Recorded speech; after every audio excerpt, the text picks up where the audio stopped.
You get to see the studio as it happens, live and in living color. Brought to you by Burger King. That's right.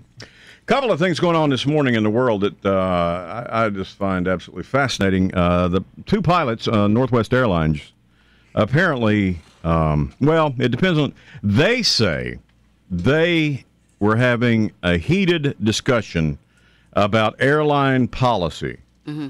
And it got so heated that they didn't hear the radio because Denver Control was trying to reach them for a long time. And then Minneapolis Control couldn't reach them, and they wouldn't respond. And finally, it was somebody on the flight crew who radioed in and was able to get their attention. And by then, they were 150 miles past the airport. They had missed the airport completely and were in the next state. And finally, they responded to air traffic control and got it turned around and made a safe landing an hour and a half late. They said they were having this discussion and just got lost. Everybody else, including the aviation experts, are saying, you know what, those guys fell asleep.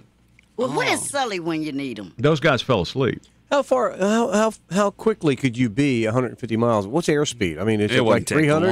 300 miles an hour? 400 miles an hour? Well, I mean, the fact that they weren't responding to the radio. And I mean, like the guy, one of the aviation guys said yesterday, had they been on limited fuel. Right. That's true. Had they just loaded enough fuel for the trip, which they never do. Right. But he said if they had slept right on and that plane ran out of fuel, oh Lord, it goes down. You just scared to death for me.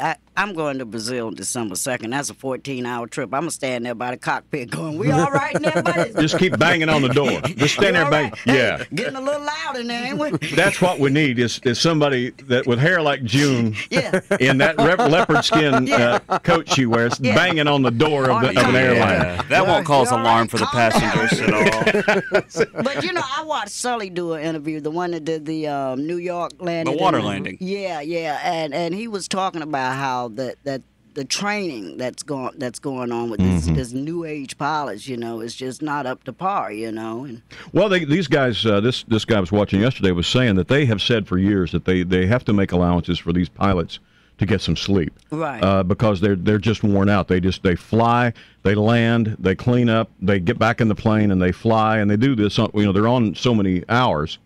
And they're not allowed to sleep in the cockpit. So they said they need to make some kind of allowance for them. One of them to take a nap, you know, go somewhere, get out and take a nap so that you know they can swap off or something. But they're not allowed to do that, right? Yeah, because I want to be on a 14-hour flight. Maybe I'll relieve him. You ought to go up there and take your Jokoroki into the cockpit. So, all right, guys, let's get it on. Let's get happy. Let's get happy. Nobody was hurt. So do you think they popped it on autopilot? It's always on autopilot. And intentionally took a nap? Or No, do you think I think they just fell asleep? This guy seemed to think they just fell asleep because as soon as they get off the ground, it's on autopilot. They watch the plane and make sure everything works. Right. And then when they get close to landing, and they take back over for the landing. Otherwise, the plane runs itself. Because if they were arguing, they should have heard something. Yeah, that's right. They said, like the guy said, if a pilot goes more than 10 minutes without talking to control, there's a problem. And these guys were asleep. I mean, that's what he said. They were just asleep. And it was a late-night flight? Is that what? I don't know how late it was, but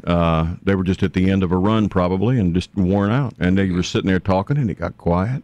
They just nodded off. Yeah. Too bad they don't have those things up there like on the highway when you nod off to the bum, bum, bum, bum, bum, bum, bum. Yeah, like Pac-Man. Hey! Pac-Man in the sky. Please fasten your seat belts. We're going to hit some turbulence. My cousin in Minneapolis is a brain surgeon, and he has a plane, you know, which he's telling me, come on, fly with me. And I'm going, sweetheart, no, our last name is Kennedy. I ain't getting in a plane with him. No. 807. Going across the street, I ain't getting in a plane with him. Yeah, quickly, in sports real quick, we've got football tomorrow. The Gamecocks taking on Vanderbilt? Vanderbilt, yeah. Vanderbilt will look good in their uniform. Clemson and Miami. This is a chance for South Carolina to look really good tomorrow. Even though they've had a tough time with Vandy, this is a chance for South Carolina to look good tomorrow. Clemson and Miami. Yeah, man. Number 8. That's going to be tough. It's a good thing Clemson looked good last week. So you're saying looking good? Are we talking about the uniforms or playing football? Well, you know? he's talking about both with the South Carolina Vandy game. Right, Vandy always looks good in their uniforms. Right. You know, they don't play much. Clemson, you know, they had a good football game last week. But I don't know. They're playing number 8 Miami, and Miami's hitting on all cylinders right now. You know, I've never followed football. I got a 14-year-old grandson out in California. They call him the Crumbler. So he must be doing something. The Crumbler. Either he's a complete coward or he just destroys people. He's destroying. Oh, I got you. He got my blood. He got my blood, you know. Citadel, it's Parents' Day tomorrow. Yeah, they take on Furman. What is Paladins. that, 57th? 57th Parents' Day game tomorrow. At the Citadel. And CSU plays who? Liberty. CSU will play Liberty tomorrow. That's right. And my wife came bouncing down the hall yesterday and said, "Guess what starts this weekend?" And I'm like, "Oh, I don't know what." NASCAR? She said, "Basketball." So I guess college basketball starts this weekend. She's a huge college basketball College basketball starts this weekend? Well, that's good she watches basketball. Does His she let wife, the no. children watch too? No. They're busy studying. Yeah, it's 8:08 at WEZL. WEZL Time Saver Traffic.